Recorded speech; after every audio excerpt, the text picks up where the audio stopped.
السلام علیکم class second year, کیا حال ہے آپ لوگوں کے؟ ہاں جی بچے، ہم اپنے لیکچر کا آغاز کرتے ہیں وہاں سے ہی میر درد کی غزل کے تیسرے شعر سے،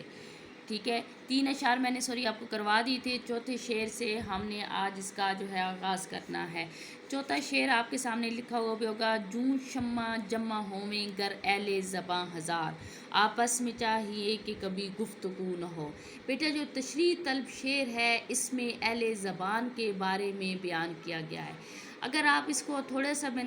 اس کا بتاؤں گی کہ زبان کا کیا ہے، اہل زبان کے بارے میں کیا کہا ہے کہ جو شخص اپنے مقام و مرتبے سے اس واقف ہو جاتا ہے، جان جاتا ہے، تو اس کو پھر بحث و مباحثے میں پڑھنا، اس کو جو ہے مناظرہ کرنا، اس کو جو ہے حقائق دوسروں سے منوانا جو ہوتا ہے، یہ اس کی مقام و مرتبے یا اس کی شان کے خلاف ہوتا ہے۔ یہی صورتحال اگر میر درد کی اگر دیکھا جائے کہ صوفیزم کے میں دیکھا جائے، صوفی درویش کی زندگی میں، تو صوفی کا جو مقام ہوتا ہے وہ واقفیت لینے کے بعد صوفی ایک مقام پر خاموش ہو جاتا ہے، کیونکہ صوفی اس چیز کا ادراک کر لیتا ہے، جان لیتا ہے کہ اس کے پاس معرفت کا علم ہے، اس کی نگاہیں معرفت کی، اس کا کلام معرفت کا، اس کی سوچ و انداز معرفت کے۔ تو ہر شخص کے اندر یہ صلاحیت، یہ قابلیت نہیں ہوتی کہ وہ اس معرفت کو پہچان سکیں یا وہ اس کو جان سکیں۔ ایک چھوٹی سی مثال ہے کہ شمع کیا ہے بیٹا؟ جس شمع جل کر خاک ہو جاتی ہے، ٹھیک ہے، اپنے آپ کو مٹا دیتی ہے، روشنی بکھیرتی ہے، اندھیرا ختم کرتی ہے، اور ہر طرف نور و نور بھی جو ہے وہ پھیل جاتا ہے، لیکن وہ اپنے اس مٹنے، اپنے اس فنا ہونے پر واویلا نہیں کرتی، شور و ہنگامہ نہیں کرتے۔ ایسے ہی صوفی خاموشی سے دنیا میں اپنا کام کرتا ہے اور اپنا کام کرتے ہوئے یہاں سے رخصت ہو جاتا ہے، کیونکہ یہاں پر ایک چیز یہ بھی ہے بیٹا، حسن تحلیل اس کی یہاں پر پیش کی گئی۔ اصل وجہ حسن تحلیل ہوتی ہے بیٹا، یہاں پر شاعری کی اصطلاح ہے کہ اصل وجہ بیان نہ کرنا، اور اس شمع کو یوں کہہ لو کہ پردے کے حقائق میں رکھتے ہوئے وہ جو ہے بہت بڑی بات بیان کرنا، شمع ہو، اہل زباں ہو، یہ سب۔ تو یہاں پر بھی شاعر نے یہی چیز میں بیان کی ہے کہ یہ جو کیفیت ہے یہ اس وقت پیدا ہوتی ہے کہ جب انسان آپس میں گفتگو کرتا ہے، جب اپنے آپ میں ساتھ جو ہے وہ بحث و مباحثے میں جو ہے وہ پڑھتا ہے، تو پھر بہت سی خامیاں، بہت سی یوں کہہ لو کہ کمیاں، بہت سی آپ کی یوں کہہ لو کہ آپ کے اندر کی جو نقائص ہوتے ہیں وہ باہر نکل کر دوسروں کے سامنے آتے ہیں۔ اگر کسی مقام پر خاموشی اختیار کر لی جائے یا اس میں رک جایا جائے تو بہت ساری چیزوں سے یا بہت سارے یوں کہہ لو کہ پیدا ہونے والے مسائل سے وہ بچا جا سکتا ہے۔ یہاں بھی شاعر نے اہل زباں کو یہ کہا ہے کہ وہ لاکھ اکٹھے ہوں، اور یہ اہل زباں کے اندر بڑی ہوتی ہے کہ وہ اپنی زبان کی جو ہے اہمیت کو منوانے کے لیے، جتوانے کے لیے، اس کو ثابت کرنے کے لیے جو آپس میں باہم گفتگو ہوتے ہیں۔ لیکن شاعر کہتا ہے کہ اگر ہزاروں کی تعداد میں بھی جمع ہو جائیں تو ان کی یہی ہوگی کہ یہ آپس میں کبھی گفتگو نہ کریں گے، کہ صوفی چاہے جتنے بڑے مقام و مرتبے پر پہنچ جائے لیکن وہ بحث و مباحثے، مناظرے سے وہ اجتناب کرے گا۔ اگلا شعر ہے بیٹا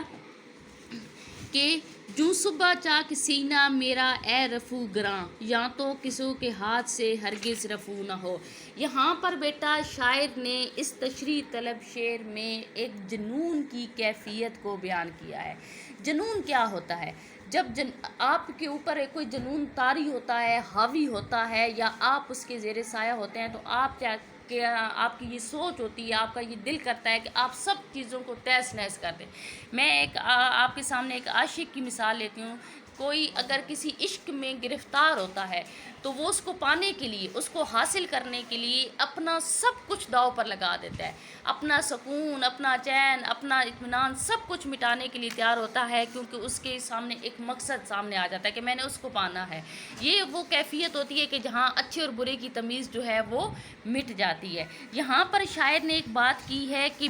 چاکے سینہ میرا اے رفو گراں، شاعر نے ایک بہت بڑی بات کی ہے۔ اس نے کہا کہ جب روشنی ایک دفعہ نمودار ہوتی ہے، جب صبح کی پو پھٹتی ہے، جب اندھیرا ختم ہوتا ہے اور روشنی بکھرنے لگتی ہے، تو پھر جتنی لاکھ کوشش دنیا میں رہنے والے لوگ کر لیں اس روشنی کو اندھیرے میں تبدیل نہیں کر سکتے۔ یہ ایک حقیقت ہے اور ایک ایسی اٹل حقیقت ہے جس سے کوئی بھی انکار نہیں کر سکتا۔ اسی لیے شاعر نے کہا ہے کہ جس طریقے سے صبح کا سینہ چاک ہوتا ہے اور پھر وہ کسی کو سے مخصوص وقت آنے سے پہلے جو ہے وہ کسی کے ہاتھوں سے اندھیرے میں تبدیل نہیں ہو سکتا، اسی طریقے سے شاعر نے کہا ہے کہ یہاں پر میرا سینہ چاک چاک ہو چکا ہے کہ میں اس جنون کی اس کیفیت میں ہوں کہ میں اپنا دامن تاتار کیے بیٹھا ہوں۔ تو لاکھ یہاں پر ماہر آ جائیں، لاکھ رفو کرنے والے ماہر آ جائیں جن کی قابلیت، جن کی صلاحیت جو ہے پوری دنیا مانتی ہو، پھر بھی وہ میرے اس تاتار دامن کو دوبارہ سی نہیں سکتے کہ میں جنون کی اس مقام پر پہنچ چکا ہوں، میں جنون کی اس کیفیت پر جا چکا ہوں کہ لاکھ لوگ مجھے جو ہے دوبارہ جو ہے ہوش کی دنیا میں لائیں، دوبارہ مجھے جو ہے وہ عقل و ہوش کی میرے سامنے جو ہیں وہ گفتگویں کریں، وہ میرے لیے کوئی معنی کوئی مطلب جو ہے وہ نہیں رکھتے، کیونکہ میں نے اپنے آپ کو میں نے مٹا ڈالا ہے، میں نے اپنے آپ کو کھو دیا ہے۔ اب ہوش و حواس کو دوبارہ بحال رکھنا یہ میرے لیے ایک ناممکن ترین سی بات ہے، اور عاشق کو اسی صورت حال میں کوئی دلاسا، کوئی تسلی، کوئی تشفیع، کوئی مٹھاس بھرے الفاظ جو ہوتے ہیں اس کو جو ہے وہ یاد نہیں رہتے، نہ اس کی اس کیفیت پر کارگر ثابت ہوتے ہیں، ٹھیک ہے۔ صبح کے ساتھ یوں کہہ لو کہ شاعر نے اپنے پھٹے گریباں، اپنے دامن چاک کو اس نے صبح کے ساتھ تشبیہ دی ہے، ٹھیک ہے۔ تیسرا شعر ہے جو آپ لوگوں کا آخری شعر بھی ہے، اور یہ یوں کہہ لو کہ پوری غزل سے تھوڑا مختلف شعر ہے۔ اب اس میں کیا ہے کہ شاعر نے کہا کہ اے درد زنگ صورت گر اس میں جا کرے، اہل صفا میں آئینہ دل کو رو نہ ہو، کہ اس نے پہلی بات کی ہے کہ اگر اہل دل کے اندر میل اور گرد آ جائے تو اس میں محبوب کا چہرہ کیا خاک دکھائی دے گا، ٹھیک ہے۔ اب یہ میل اور گرد کیا ہے، ٹھیک ہے، اور اس میں جو ہے محبوب کا دیکھنا، محبوب کے جو ہے محبوب سے گفتگو کرنا، محبوب سے ملنا، یہ کیا ہے۔ ہم اس کو اگر عشق حقیقی کے معنی میں دیکھ لیں یا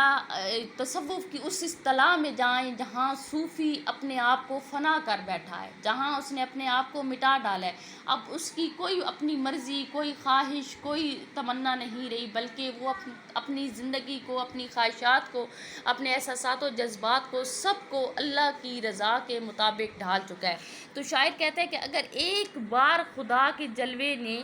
دل میں جگہ بنا لی، اگر ایک دفعہ اللہ کی یاد کو دل میں بسا لیا تو پھر کسی اور کی یاد کی گنجائش جو ہے وہ نہیں رہتی، پھر کسی اور خواہش کو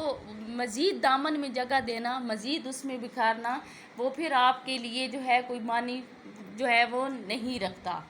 ٹھیک ہے۔ اس میں شاعر نے میر درد نے موضوعی قلب اور باطن کی صفائی کو اپنایا ہے، اور قلب آپ کا تبھی صاف ہوگا جب آپ کا باطن صاف ہوگا، جب آپ کے باطن سے گندگی دور ہوگی تو آپ کے اندر جو ہے وہ صفائی، آپ کے اندر جو ہے وہ پاکیزگی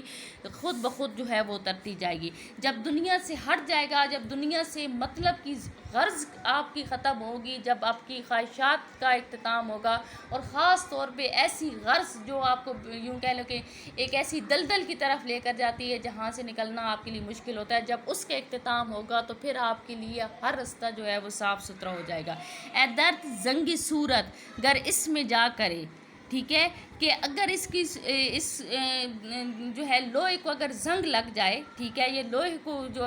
اس کی حالت اصلی شکل خراب ہونے لگ پڑے تو پھر اہل صفا میں آئینہ دل کو رو نہ ہو، تو جو صاف باطن والے لوگ ہوں گے اگر اس کو ان کے لوہے کے ساتھ لیا جائے تو وہ اگر پاکیزہ دل والے ہوں گے تو پھر انہیں کچھ دکھائی نہیں دے گا، اور اگر باطن صاف ستھرا ہوگا، پاکیزگی اس میں جو ہے وہ سموئی ہوگی، تو پھر اس کے لیے محبوب کا دیدار کرنا کوئی مشکل نہیں ہوگا، اور وہ محبوب اس کے دیدار کرنا جو آپ کا خالق ہو، جو آپ کو بنانے والا اور آپ کا اس کے ساتھ مخلوق کا رشتہ، وہ قادر ہو اور آپ محکوم ہو، آپ اس کے اختیار میں ہو، اس کے دسترس میں ہو، اور جو ہے آپ کے اپنے اختیار اور آپ کے دسترس میں کچھ نہ موجود ہو، یہ اس کا جو ہے یہ موضوع ہے۔ بیٹا میں آپ کو سیکنڈ ایئر میں نے آپ کو پچھلے لیکچر میں بھی کہا تھا، آپ بھی کہہ رہی ہوں کہ میر درد کی شاعری کو جب تک مختلف حوالوں سے نہیں دیکھو گے، مختلف حوالوں سے سمجھو گے نہیں، اس کی تشریح اس وقت تک آپ کے لیے آسان ہونا یا آسانی سے کر لینا بہت مشکل ہوگی، ٹھیک ہے۔ آپ نے یہ تینوں اشعار بھی اپنی شیٹس پر لکھنے ہیں، حوالے کے اشعار کو بھی بیچ میں شامل کرنا ہے۔ جیسے میں نے ایک آدھ شعر میں آپ کے سامنے جو ہے حوالہ دیا ہے، بات کی ہے پچھلے شعر میں، جس میں جا کر میں نے آپ کے سامنے بات کی ہے جنون کی کیفیت کی، تو جنون کی کیفیت آپ حقیقی اور مجازی دونوں معنوں میں لا سکتے ہیں، کہ مجازی معنوں میں جب اپنے محبوب کی طلب بڑھتی ہے تو کیا حالت ہوتی ہے، اور اگر حقیقی معنوں میں لے کے جانا چاہتے ہیں تو اس وقت بھی آپ بتا سکتے ہیں کہ جب عشق حقیقی کی تڑپ پیدا ہوتی ہے تو انسان کن کن مراحل سے گزرتا ہے، کہ میں اور تو کا فرق جب مٹتا ہے تو کون کون سی مراحل یا کون کون سی منازل جو ہیں وہ طے کی جاتی ہیں۔ اوکے کلاس، لیکچر کو غور سے دیکھیں، غور سے سنیں اور سمجھیں، اور پھر بھی اگر کوئی مسئلہ ہے تو آپ لوگوں سے پوچھ لیجیے گا۔ اللہ حافظ۔